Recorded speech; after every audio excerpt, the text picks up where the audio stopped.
Hello everyone, I'm Flora Lockridge, the Creative Director of Ideal Spaces, and I'm here today with my colleague and Director of Ideal Spaces, Ulrich Gehmann. During the course of this interview, Ulrich will be telling us about Ideal Spaces, what they are, and also what our working group focuses on in its projects and research. So let's start by discussing Ideal Spaces. What exactly are they?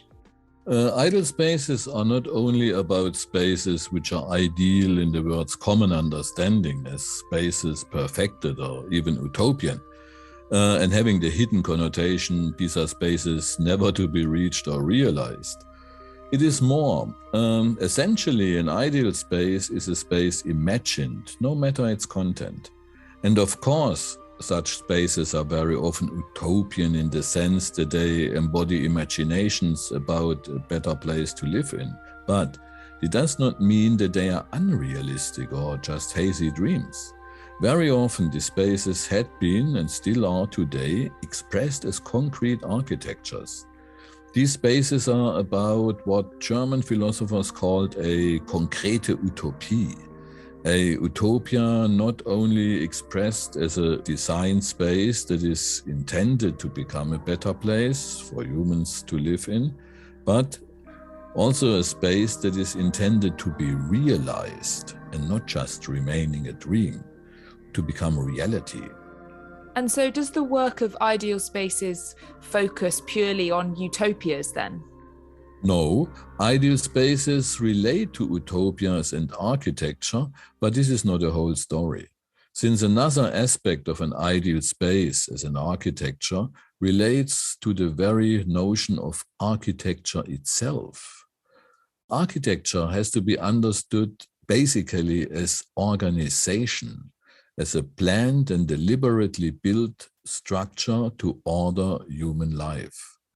If architecture is organization, essentially, then we have to build physical space as one dimension of this architecture.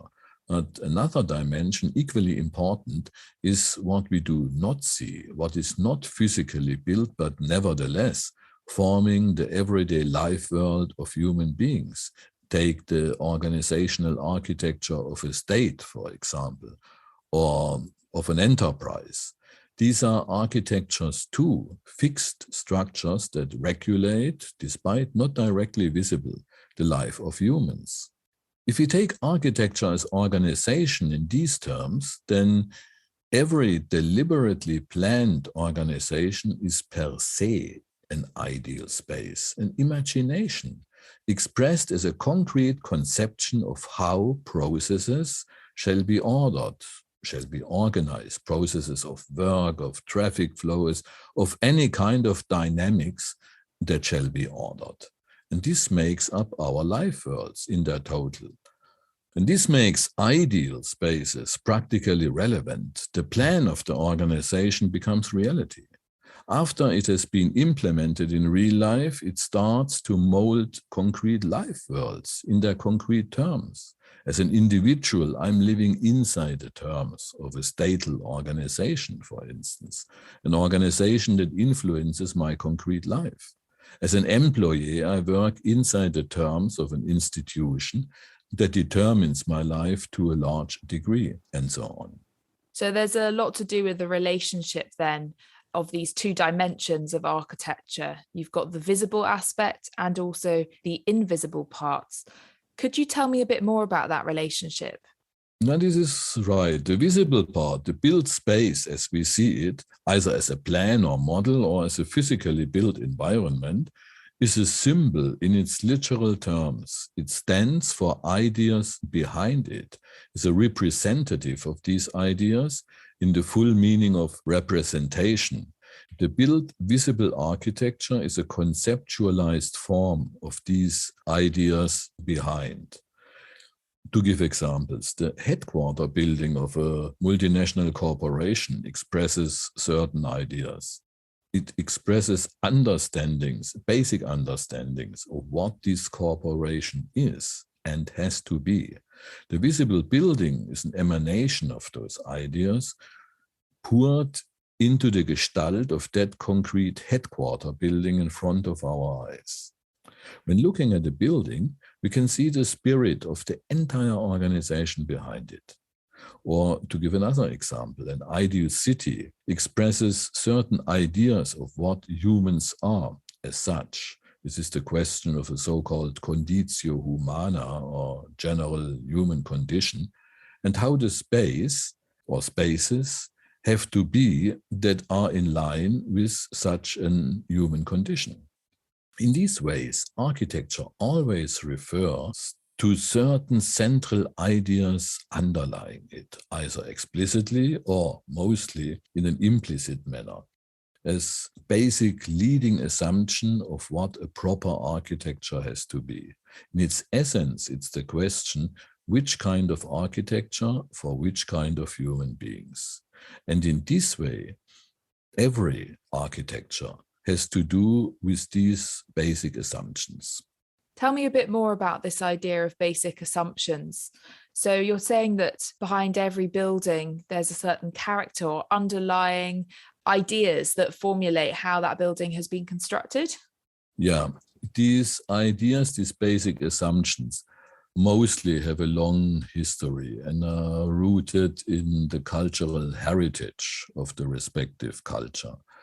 And mostly, at least as I experience them in my daily practice, mostly they are implicit assumptions. This is a tacit knowing, or as a psychologist formulated it, these ideas are the body of an unthought known, which is cultural specific. For instance, the body of the unthought known in case of a corporation, what the proper management is, what the proper employee has to be, what the meaning of rationality in organization is, and so on. This is a whole bulk of hidden assumptions deeply rooted in the cultural heritage. For instance, to give another example, modernist architecture relied in large parts on rebuilding a paradise. This relates to the myth of paradise, which is rooted in our Occidental cultural heritage.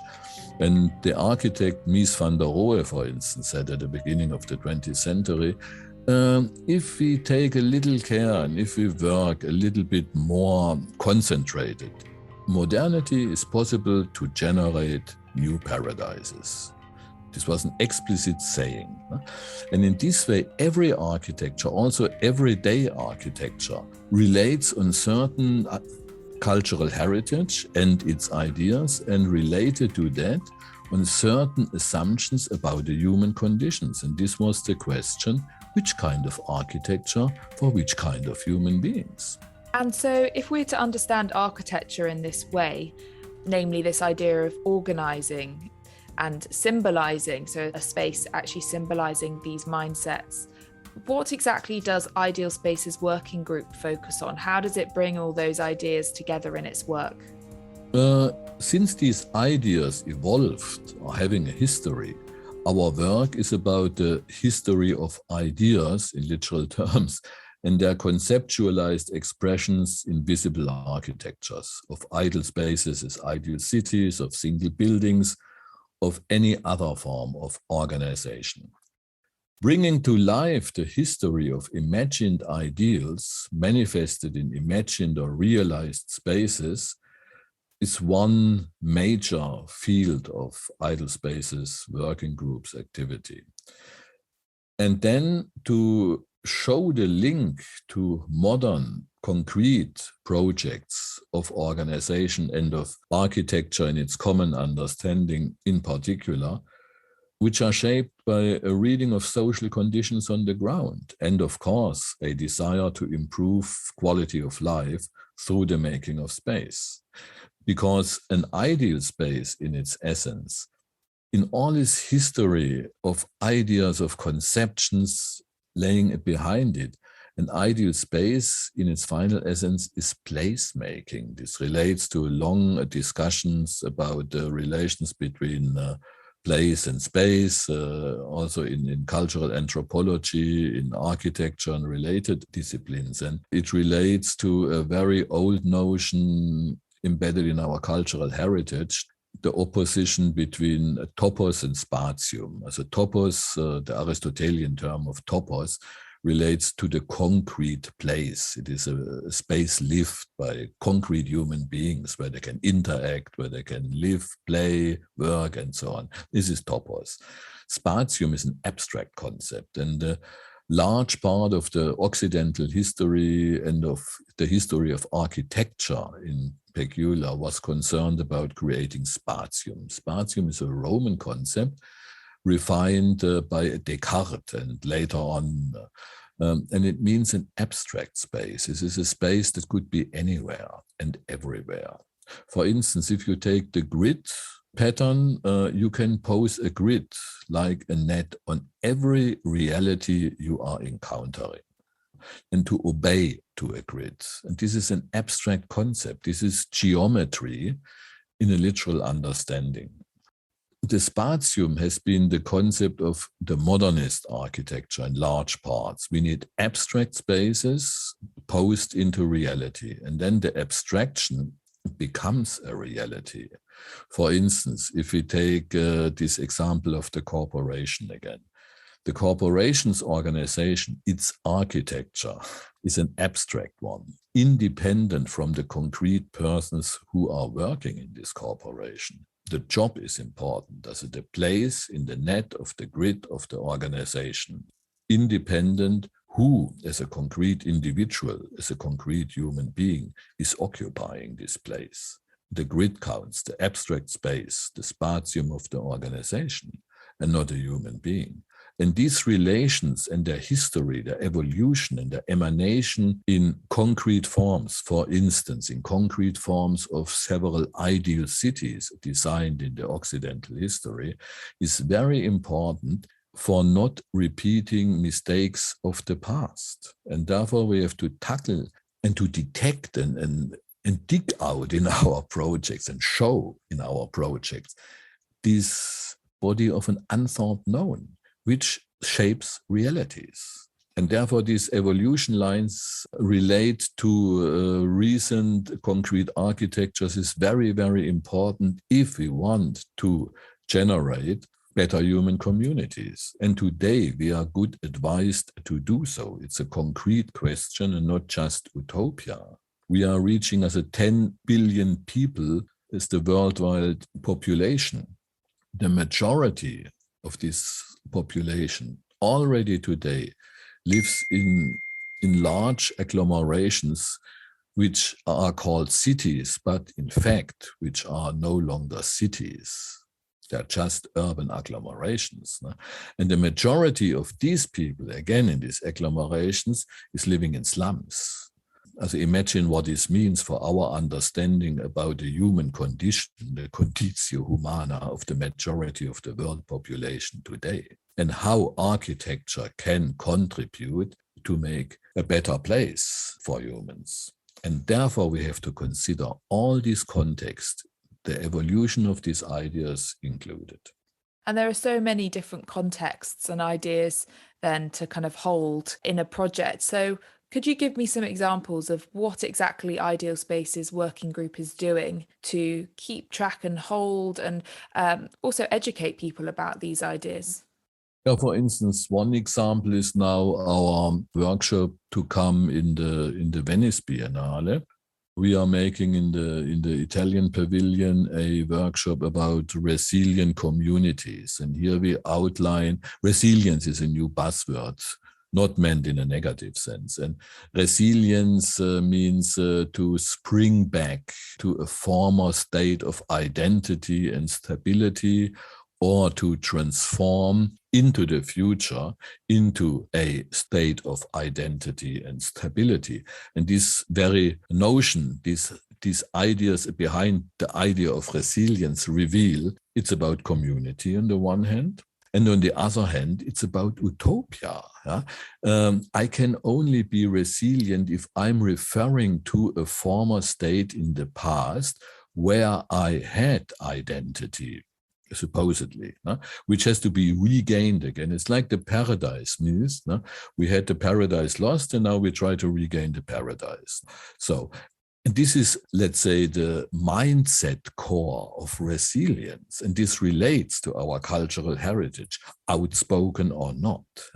And this is an unthought known. We have this paradise myth and this retro-utopia, back to the paradise myth, for a paradise which has to be reached in the future again. This is one aspect of our work. The other aspect of our work is when we show this evolution, we make a link between these mindsets, this history of ideas, and their expressions as symbols in architecture. For instance, we had an exhibition about an increasing abstraction directing the making of idle spaces in the Occidental history. This was an exhibition in 2016 we called Idle Spaces. And it started with the Gothic Cathedral as the first encompassing attempt to make an abstract space, like a cybernetic system, to make an abstract space of a place that is a pure symbol. This is the heavenly Jerusalem, translated, the final paradise of redemption at the end of all human history. Only the Occident has such a concept. So this is culture specific. Just to give an example. And then we continued in this line, in this 2016 exhibition, in this line of evolution, we continued with other abstract spaces as a sequence in history. For instance, the world of Da Vinci, a functional city which looks really a modernist. As it could have been built in the 1920s and not in the 15th century. And we continue with these other examples in this 2016 exhibition, presenting increased abstract ideal spaces. And this is one example. And then we contrasted this in the 2016 exhibition with a favela. What is a favela?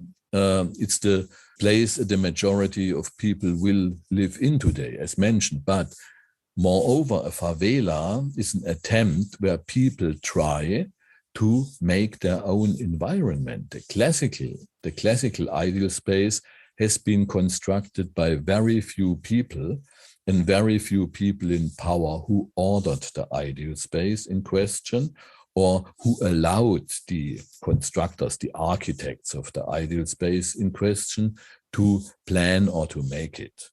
In this favela approach, we have a complete different starting point. Here, the future inhabitants are planning their environment. And this, again, to draw the line, relates to our Biennale workshop about resilient communities.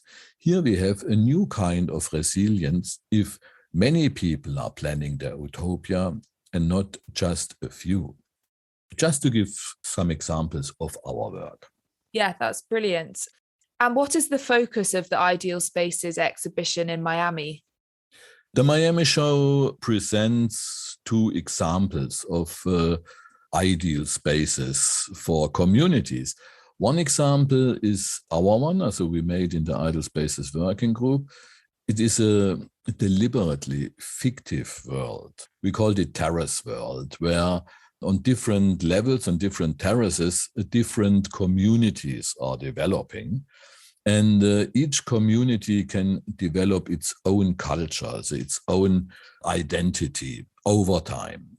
And the other example is a concrete example from a friend of our group, from Jatin Lad, who has a concrete project. It's called Sharanam.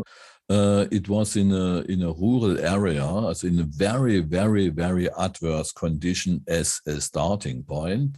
The region was overwhelmed by a tsunami. The people living there are in a poor condition. There was violence, there was alcoholism, there was mafia, there was any kind of problem you can imagine, hindering the build-up of an architecture for a community.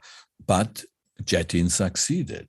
And this is the Sharanam project, which will be exhibited.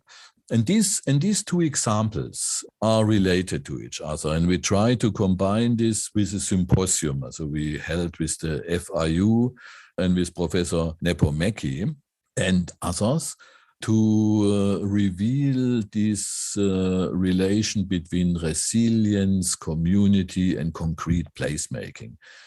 Because as mentioned, essentially, in the end, an ideal space is a place, a concrete place. Well, thank you, Ulrich, for sharing the information about the exhibitions and also the work of Ideal Spaces. We do invite everyone listening to go and check out Ideal Spaces website, to get in touch with us if you'd like to collaborate or participate in any of our events. We're also on Instagram, Facebook, and Twitter, so please do check out our current content. And we hope you've enjoyed this interview. Thanks and goodbye. Goodbye.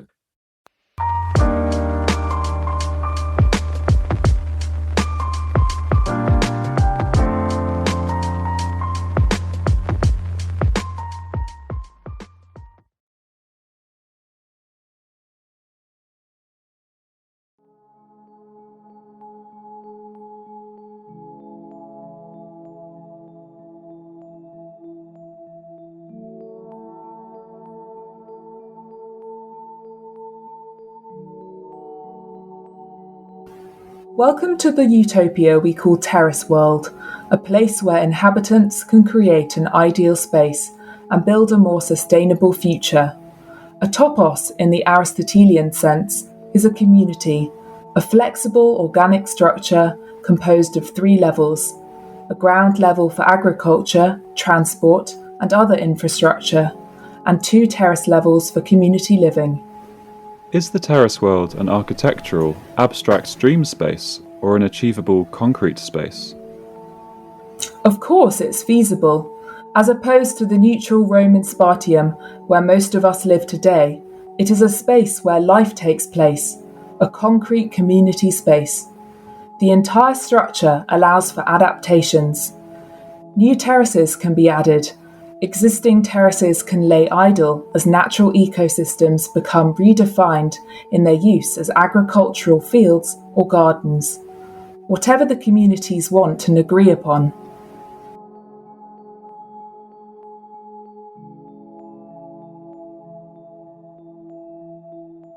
This communal structure will be a democratic and social challenge for the inhabitants, with their mutual needs and common functions to take care of. It is a world that puts emphasis on independent communities and minimal centralized control. To be truly human, human beings need human places, concrete spaces to which they can belong. So, the terrace world will consist of evolving communities based on a common platform and structure. Each community will develop its own environment with its own architecture and terrace structure, gardens, agriculture, and buildings. Over time, different cultures will develop, and in such a way, a community that is truly viable and resilient will evolve.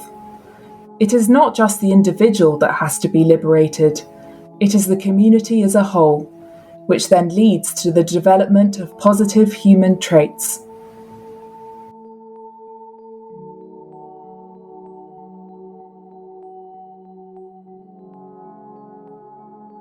The terrace world contains communal gardens, spaces open to artists, recreation areas and opportunities to develop aesthetically and technologically. True, they provide the freedom for dynamic and spatial ideas to develop. One of the gardens is decorated with water features, and, at the same time, the central fountain reflects what is going on in the virtual activity of the community. These gardens can be used by the neighbouring communities and are also maintained by them. In this way, the community achieves maximum contribution and resilience.